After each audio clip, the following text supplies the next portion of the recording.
how do they compete with the bigger names and the bigger companies out there if they're going after some of the same clientele? Like it's almost impossible for them to go, you know what, I'm going to break this market. Yeah, no, it is impossible. And it's all for them. It's all about, again, for any brand, it's all about driving a community and being authentic to what resonates with your audience. Authenticity is a key because people can see through you. And this is the reason. This is the part of the educational process. You always have to look at a long-term strategy rather than a short-term win. Majority of the clients, small business clients that come to me, expect to return in the first month or so. And I always turn around and say, that's never going to happen. You're going to look for a return within about 6 to 9 months. You have to look on the end goal rather than the short-term win. So build up a consistent funnel as we do, build up a partnership between, let's say, the influencers that we bring on board, make sure they're the right people, they're the right fit, they have that authenticity to be aligned with your products and service.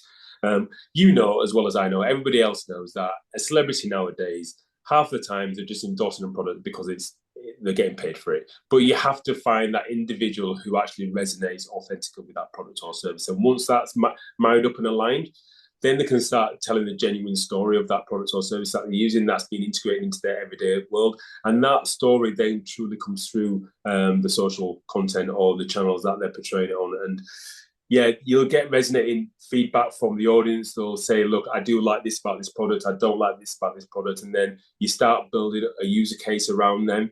And then you then get feedback, which then may help you identify R&D prospects of the actual products, which you can build upon that way. And then, yeah, just create that community and that love for the service that you provide.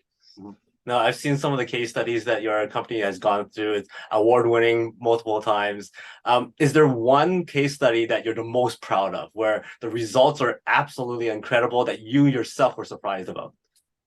I would actually go back to saying there is one, and that's a skincare brand, and also a sports brand, which I'm not allowed to name actually, based over in the UK.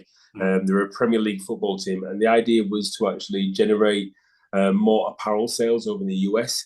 So it was basically identifying key product ranges that would fit a new audience segmentation. So we did a lot of insights and research, and we were testing different cohorts of audiences. And the client was determined that it was a certain demographic. And I was like, no, definitely not a certain demographic. You need to try this new audience on this new platform.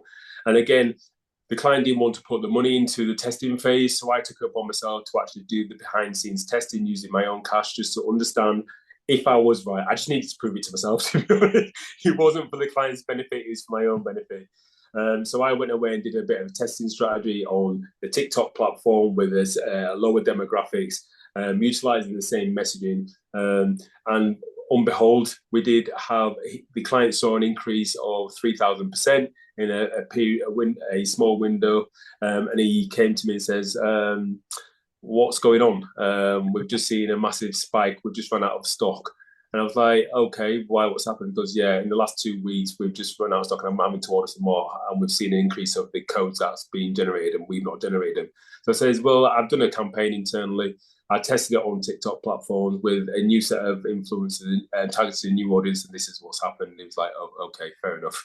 Next following month, he's increased the budgets, moved the budgets over to TikTok, and yeah, we've kept the relationship strong ever since. So yeah, there's again, half of the battle is if you understand the data, it is key because that fundamentally should tell you what directions to go in. And for me to have the nuance and understanding of previous campaigns that we were running on a certain platform for other brands, I knew that things were working better than other platforms. So it was just me having to give a case study to the client before he actually understood what I was talking about. Cool. I mean, that guy coming up to you is like, "What's wrong? What's happening? Our stock's gone. What do you do?" "I'm sorry." Yeah, no, exactly.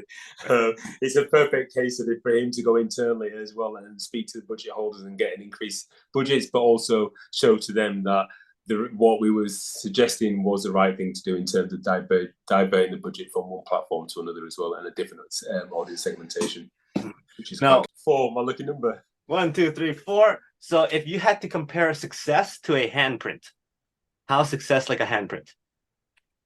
If I had to compare success to a handprint, what would my handprint be? Sure. Nicely done.